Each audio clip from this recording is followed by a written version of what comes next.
fourth hand is absolutely worth a 2-club bid. Carol didn't really want to, but I insisted that her hand was good enough.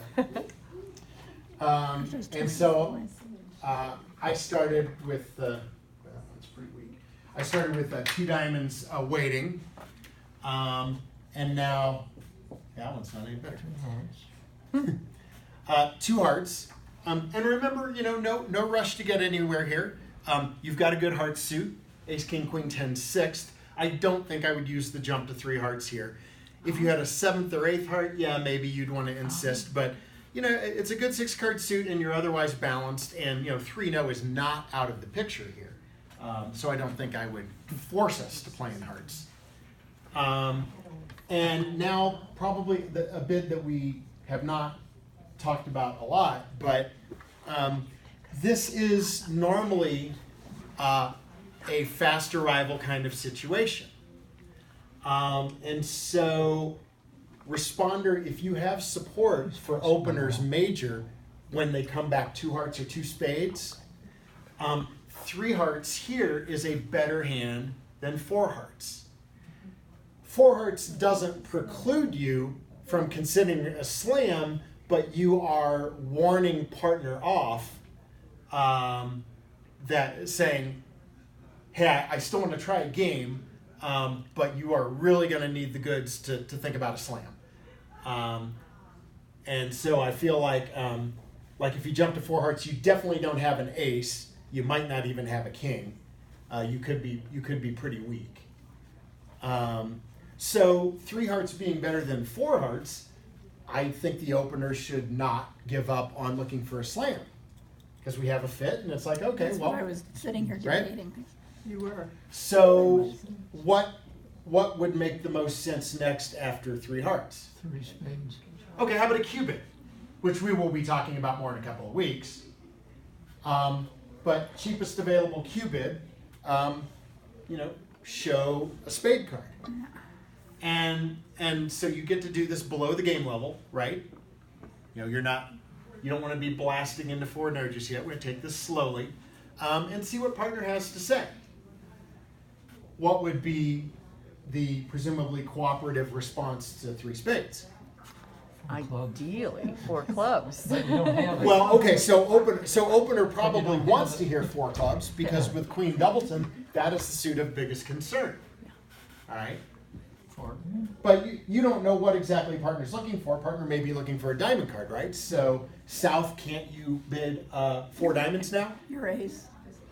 He's cubiting the ace. And then after 4 diamonds, North would probably go back to hearts.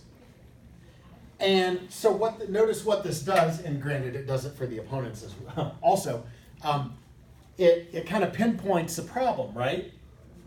Because if I showed you a diamond control and you went ahead and signed off at 4 hearts, it sounds like it was really a club control that you were looking for to go on with a slam try.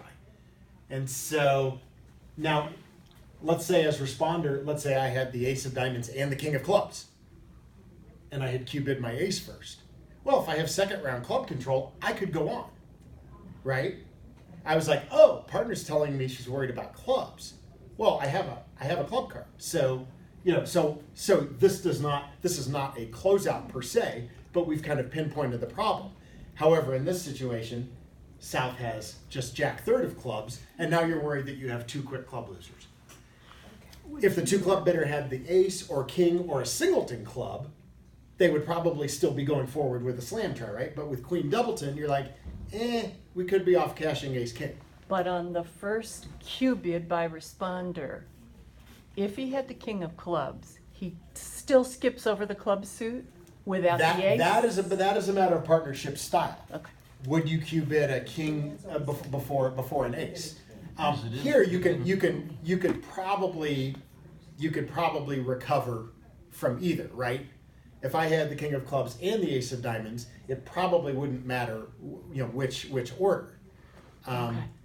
Okay. If it turns out that I had the king of clubs, you know, and so, you know, then we can always, and then after you do your cue bidding, you can always sort out the rest with key card later, right? Yes. And that will resolve your, okay, was it an ace or a king?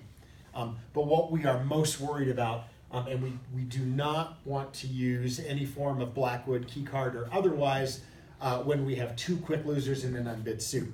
Now, I would hope also, we didn't talk about the defense, I would hope that on this auction that East would not hesitate to lead a club away from the king after we've had this auction, because that's a fairly safe lead. Let's go ahead and take our two club tricks in case one of them's going away, which I don't know if that would happen on this hand. Maybe the two clubs are never going away. But look, you know, the limit of this hand is 11 tricks, right? We've got to lose those two clubs. And I like the 10 because they didn't bid clubs. 10 is a standard lead here from top of an sequence. interior sequence, yes.